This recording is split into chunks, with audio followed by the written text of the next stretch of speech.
नैबे प्रेस मिटनि गेजेरजों जोंनि जांख्रिथाय देरानिफ्राय बयनिसिमबो गोजोन हामलायथि बावहरनाय थाबाय। दा दिनै बर' माहारियारि फरायसा आफादा नैबे प्रेस मिटनि गेजेरजों दे जोंहा मैयासो जानानै थांनाय जे समायसा दे बर' माहारियारि फरायसा आफादनि सेन्ट्रेलनि मानगोनां गाहाय नेहाथारि डक्टर निजोमगोरा ब्रह्म बेजों लोगोसे सेन्ट्रेल कमिटिनि भाइस प्रेसिडेन्ट सन्जय नार्जारी आरो उदालगुरि डिस्ट्रिक्ट जिल्लानि बर' माहारियारि फरायसा आफादनि गाहाय नेहाथारि राजेश बिथांमोनहा दे बर' माहारियारि फरायसा आफादखौ माने हथादै माने जोंजों सावरायाबालानो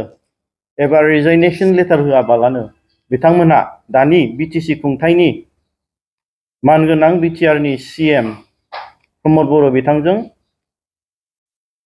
बिथांमोनहा जइन जाहैदों। दा बेयावहाय जोङो बर' माहारियारि फरायसा आफादा जों गिबियावनो बे बिथांमोननि थांनायाव जों गिबियावनो बेखौसो बुंनो लुबैदों दे नंगौ बिथांमोनहा जेब्ला जाय समावहाय बर' हारिनि गेजेरावहाय गोबां जेंना गोबां खैफोदफोर फैदोंमोन, जाय समावहाय बर' हारिनि गेजेराव जेबो आफादफ्रा जातिनि इस्यु बुंनो हालामोन, जाय समावहाय बर' हारिनि इन्टेलेक्सुयेल्सफ्रा बबा बेंगा जानानै थानांबायमोन मिथिनानैबो, जाय समावहाय बर' जोहोलावफ्रा फिन खेबसे आर्मि मिलिटारि पुलिसफोरजों हमै सोरबा दंफां सिखावनि नामाव सोरबा मैहुर खालामनायनि मुङावहाय दिनै हमनानै गावथारफिनजानायखौ जों नुनो मोनबायमोन। जाय समावहाय दे जोंनि बर' हारिनि गेजेराव मोनसे बे गावजों गाव माने मोनसे इयुन जेनेबा थांनानै थानायनि जाय मोनसे सिमां आलादा रायजो सोरजिनाया जोबनानै थांबायमोन, बे थिग समावनो जों गोदान जोलै आरो जोलैसाफ्रा बेसेबां दानि रोंगौथि गोनां गोरों सेंग्राफ्रा जोङो जयै सावरायलायनानै दे गोदान मोनसे बर' माहारियारि फरायसा आफाद दानानै जातिनि फिन खेबसे सोमावसारफिननायनि जे सिमांखौ जों सुजुदोंमोन, जातिनि जि मोनसे माने आद्रा थानाय सिमां आलादा रायजो सोरजिनायनि जि थांखि बेखौ जों लांफिननो थाखाय जों जानजि खाफ्रादोंमोन। दिनै बर' माहारियारि फरायसा आफादखौ मैयानि समावहाय नागारनानै दानि सोलिबाय थानाय बिटिआर खुंथायनि गोहो इउपिपिएल पार्टियाव जइन जाबाय बिथांमोनखौ आङो दसे सम बिथांमोना गावसिनि बेसेन गोसा समखौ जातिनि थाखाय बाउसोमनायनि थाखाय आं बिथांमोनखौ गोसो गुवारै आंनि अननाय आरो हामलायनायखौ बावहरनाय थागोरो बर' माहारियारि फरायसा आफादनि जानानै। आरो नैथियावहाय बे जाय बिथांमोनहा जातिखौ सिबिनो एबा जातिनि खैफोद जातिनि अलखदावहाय गसंनो थाखाय गावसोरखौनो बावसोमदोंमोन, जाय समावहाय जों मिथिगौ दे दिनैनि जि मोनसे थासारि बर'नि बे थासारिया जोंनि बर'फोरनि राजनितिक अधिकार खुंथायखौ जे जों गोमानायखौ नुदोंमोन आरो दिनै जे समावहाय दिनै बर'फ्रा जे मोनसे फिसा बिटिसि खुंथाय जे गावनि निजे खुंथाय सेल्फ रुल बिनि गोहो आरो बोलोखौ दिनै स्टेटआ लांफिननायखौ जों नुनो मोनदोंमोन। आरो जाय समावहाय दानि माने जि जोंहा बिटिसिआ मोनसे थार्ड ग्रेड आरो फोर्थ ग्रेड साख्रि होनायनि जि मोनसे मोन्थाय दंमोन, बेबो दिनै बोसोरब्रैनि गेजेराव दिनै मोनसेबो जाफुंसारनायखौ नुवाखैमोन। जाय समाव बिथांमोना जि स्टेन्ड जानानै जातिनि थाखाय एबा जोंनि फैबाय थानाय इयुन जोलै आरो जोलैसाफोरनि थाखाय स्टेन्ड जानानै खामानि मावलांनांगौमोन, जातिनि इयुनखौ बिथांमोना दिनै बासायनांगौमोन, बे समाव बिथांमोना दिनै मेंनानै एबा दिनै जेननानै एबा दिनै बिथांमोना दिनै गावसोरखौनो सारेन्डार खालामहैनाय एबा गावसोरखौनो गुबुननो दिनै गथायनानै हैनायखौ जों दिनै दुखु मोनदों। आरो बेवहाय जोंल' नङा, जोंनि बर' माहारियारि फरायसा आफादनि जि मोनसे थांखि जि मोनसे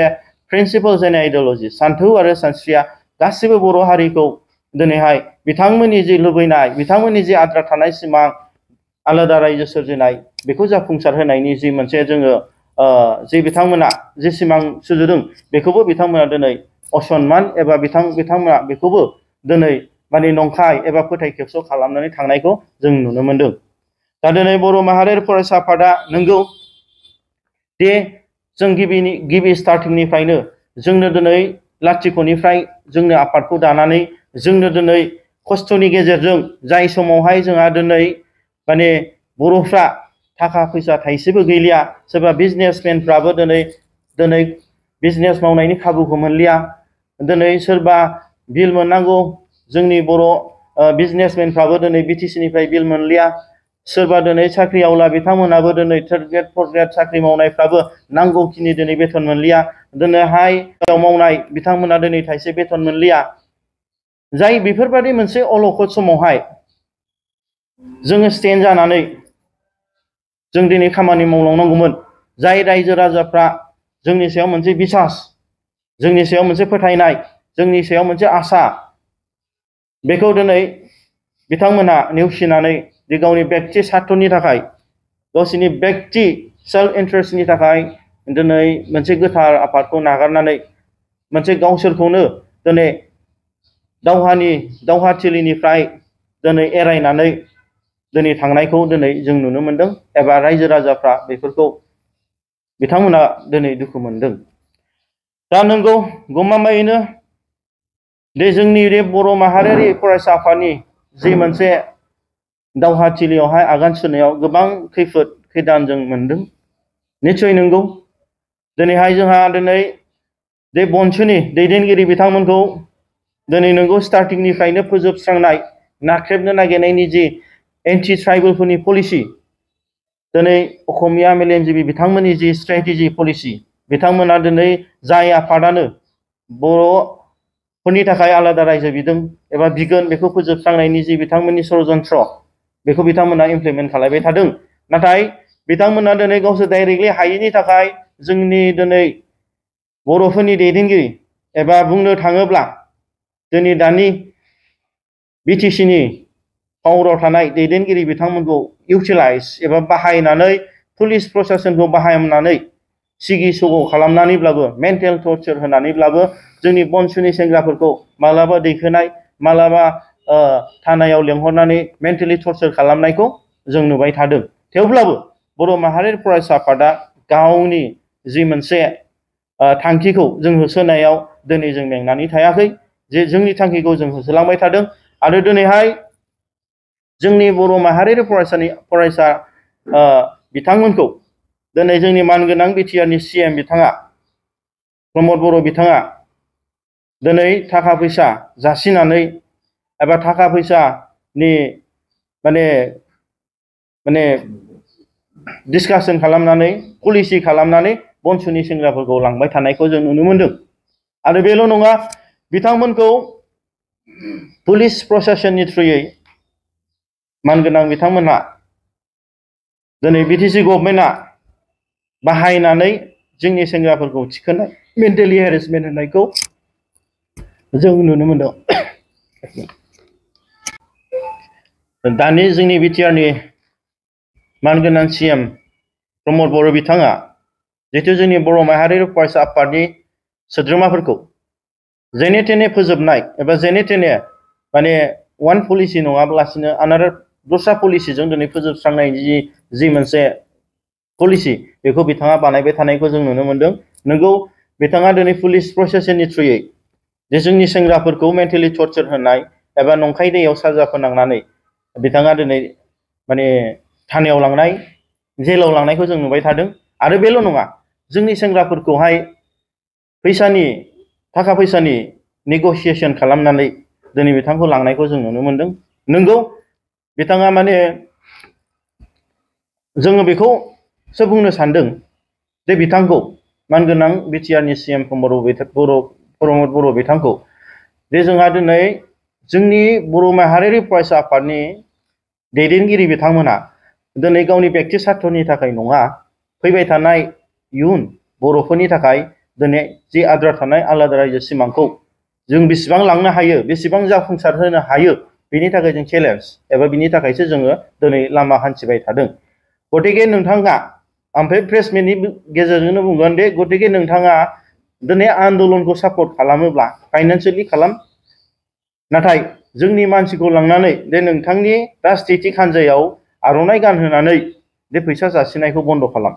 गतिके हायोब्ला आन्दोलन कन्ट्रिबिउसन खालाम मानो होनबा बे फैसाया नोंनि व्यक्तिनि नङा बे रायजोनिसो बे पाब्लिक मानि आल्टिमेटलि नोंथाङा दिनै पाब्लिक मानिखौ मिस इउटिलाइज खालामगासिनो गतिके जों रिक्वेस्ट खालामदों दिनैनि बे प्रेस मिटनि गेजेरजों दे जोंहा दिनै बोसोरब्रै जाबाय जोंनि खुनु लाइमोनफ्रा दासिमबो सासेबो साख्रि मोनाखै दिनै CSB आ डिसफांसन जानानै दं दिनैहाय जोंनि फुराना बिजनेसमेन बिथांमोना दिनै बोसोरबा जाबाय फुराना बिलखौ थाइसेबो मोनाखै बिथांमोननो हर आरो दिनैहाय जोंहा गोबां जेंना दं दिनै हा हुनि अधिकार जाय ट्राइबेल बेलेन्स ब्लकआवहाय नन ट्राइबेलफ्रा बायनो मोनामोन बियो दिनै बायलाय फानलाया जागासिनो खुनु अबजेक्शन गैया दिनै गोबां जोंहा दिनै बर'फोरनि गेजेराव जेंनाजों जोंहा जानानै फैदों दा रिसेन्टलि दाख्लैहाय रुपनाथ ब्रह्म सिभिल हस्पिटाल जाय रुपनाथ ब्रह्म सिभिल हस्पिटाला जाहैबाय जोंनि बर' हारिनि मुंदांखा सासे पलिटिकेल लिडार जाय बिथाङा भारतआ उदांस्रि जानायनि आगोल जेब्ला भारतखौ इंराजफ्रा खुंदोंमोन केबिनेट मन्थ्रि जानायमोन दा बिथांमोन बादे आसामावहाय गिदिरथार कन्ट्रिबिउसन गोनां सासे लेजेन्ड बिथांमोन बादिनि जि नाम बिथांमोननि नामै जितु सिभिल हस्पिटाल बानायनो नागिरनाय बेखौ दिनै फोजोबस्रांनो नागिरनाय दा बैफोरबादिखौ दिनै बनसुनि जोंनि मानगोनां दैदेनगिरि बिथांमोना दा क'क्राझार नोगोरनि मानगोनां दैदेनगिरि समाजनि दैदेनगिरि बिथांमोनखौ लानानै दिनै कलाबरेशन हिसाबै दिनै फाइट खालामनानै डेम'क्रेटिकेलि बिथांमोना हेमन्त बिश्व शर्माजों रायलायलायनायनि गेजेरजों दिनै लाखिफिननो हाबाय दा बैफोरबादे माखासे खामानि बैफोरबादे माने जाथिनि इस्यु दा बेखौहाय जोंनि बनसुनि दैदेनगिरि बिथांमोना जि मोनसे खामानि मावलांबाय आरो बिदिनो गोबां माने माखासे जेंनाफोर फैबाय थागोन एबा फैगासिनो दा बेफोरनि सायाव खामानि मावनो थाखाय हायोबा मानगोनां प्रमद बर' बिथाङा स्कप होदों दा बिथाङा स्कप होनायनि अनगायै बै एन्टि बर'फोरजों लोगो नांनानै जाय बिथांमोना बर'फोरनि जौगानाय बर'फोरनि जे माने सेपारेट स्टेट आलादा रायजो सोरजिनायनि जे थांखिखौ गादबनो नागिरनाय बै असमिया मेलेमजिबि बिथांमोनजों लोगो नांनानै पुलिसफोरखौ बाहायनानै दे जोंनि बर' माहारियारि फरायसा आफादनि दैदेनगिरि बिथांमोनखौ मेन्टेलि हेरेसमेन्ट होनानै एबा बिथांमोनखौ लेंहरनानै थ्रेटेनिं होनानै दे माने फोजोबस्रांनायनि लामाखौसो जों नुनो मोनदों गतिके बे प्रेस मिटनि गेजेरजों आङो रिक्वेस्ट खालामनो लुबैदों मानगोनां बिटिआरनि CM बिथांखौ दे नोंथाङा दिनै गोबां खामानि मावनांगौ दं दे BTC ओनसोला दिनै 6 शेड्युलनि अबस्थायाव गैला दिनै नन ट्राइबेलफ्रा हा बायनो मोनबाय गुबुन स्टेटनिफ्राय दिनै ट्रान्सफार लाबोनानै पस्ट खालियाव बिथांमोना दिनै साख्रि लागासिनो जोंहा दिनै बोसोरब्रैनि गेजेराव गोबां BTC ओनसोलाव 3rd ग्रेड 4th ग्रेड गोबां साख्रिया दिनै भेकेन्सि जानानै दङ आरो दिनै बेखौ फिलआप खालामनांगौनि खामानि दं आरो बेजों लोगोसे दिनै माखासे डिपार्टमेन्टआव जोंनि फिक्स पे मावग्रा जोंनि एमप्लयिज वर्कार्स बिथांमोना दिनै बेथन थाइसे मोना दा बैफोरबादे गोबां खैफोदा गोबां जेंनाया जागासिनो बिथांमोननि थाखाय जों खामानि मावनो थाखाय जों खावलायो आरो बेजों लोगोसे बे जोंनि मानगोनां दैदेनगिरि बिथांमोन जाय बिथांमोना थांदों बिथांमोनाबो नंगौ दिनै पुलिसनि गेजेरजों दिनै थ्रेटेनिं मोनदों दिनै बिथां सिगिजादों मेन्टेलि टर्चार मोनदों दा बैफोरबादि गोबां जेंनाजों भुगिनांदों निस्सय माने पार्सनेल माखासे जेंनाबो थानो हागौ माखासे पार्सनेल सेल्फ इन्टारेस्टबो थानो हागौ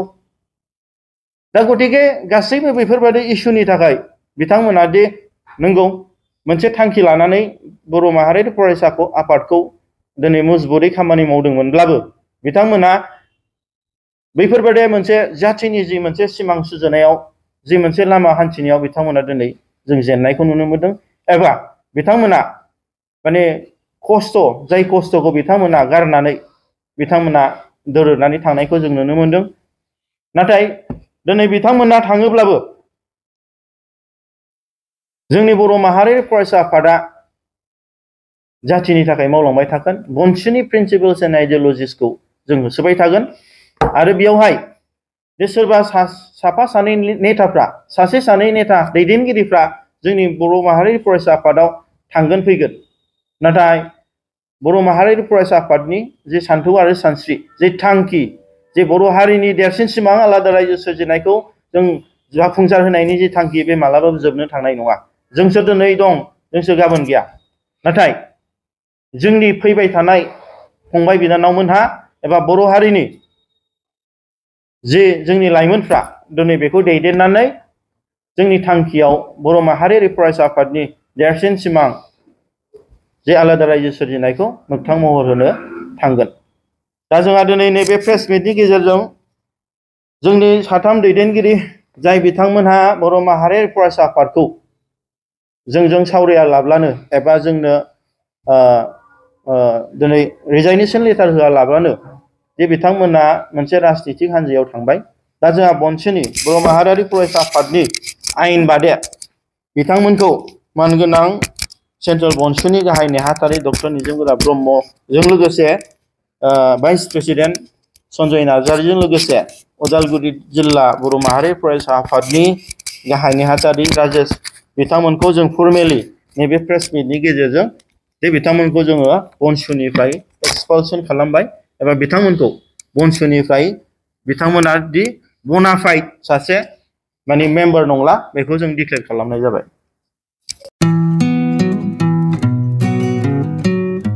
मोनसे फोसावथाय नोंथांमोननि थाखाय मोनसे गोजोनथाव खौरां लानानै फैदों।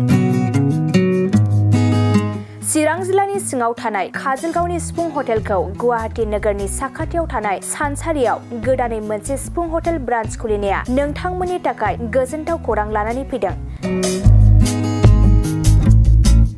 नोंथाङाबो जुदि गुवाहाटीयाव थायोब्ला एबा गुवाहाटी नोगोराव दावबायहैनाय समाव बर'नि दोरोङारि ओंख्रिखौ जानो लुबैयोब्ला गुवाहाटी नोगोरनि साखाथियाव थानाय सानसारियाव गोदानै बेखेवनाय सिफुं हटेलाव थांनानै जाहैनो हागोन।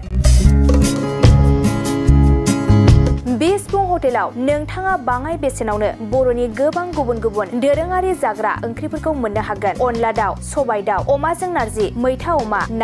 ना बाथोन, थारुन ना, थारुन अमा आरो गोबां बायदि बायदि बर'नि ओंख्रिखौ बे बर'नि सिफुं हटेलाव मोननाय जायो। सोरबाफोर जुदि बे सिफुं हटेलाव बर'नि संनाय खावनायखौ जानो थाखाय सिगांग्रो अर्डार हरनोब्ला नैबे 9864747796 9954772037 जामबुं नम्बराव कल खालामनानै बुकिं खालामहरनो हागोन।